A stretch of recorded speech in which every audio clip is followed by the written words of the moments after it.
Paano nyo ba malalaman kung mataas na ang level ng isang musician? O sa sarili nyo, paano nyo malalaman kung mataas na yung level nyo? Paalala ko lang, no, hindi lahat na nakagraduate ng Conservatory of Music, mataas na ang level. Experience ko lang yan, ha. Bibigyan ko kayo ng 3 criteria. Pag may gusto kayo idagdag, i-comment nyo lang. Anyway, I'm Archie Lacorte. I'm a former faculty member of the UST Conservatory of Music. And also, 25 years na rin ako na professional na tumutugtog. Okay, number 1, consistency. So, hindi mo na kailangan ng lucky day, hindi mo na kailangan ng chamba.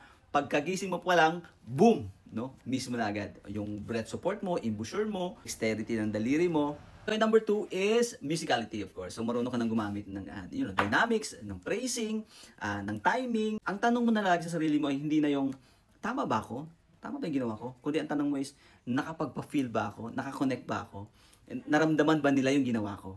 Kasi, alam mo na kung paano pabigatin yung tugtog mo, makapagpakilig, tumunog ng nakakapagpasaya, nakakapagsundot ng damdamin.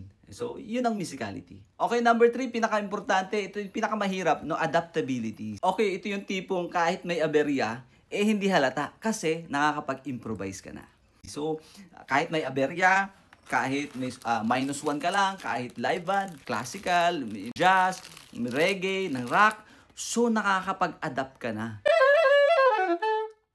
Minalimutan pala ako. Ito pala, pag mataas na ang budget mo, mataas na ang level mo.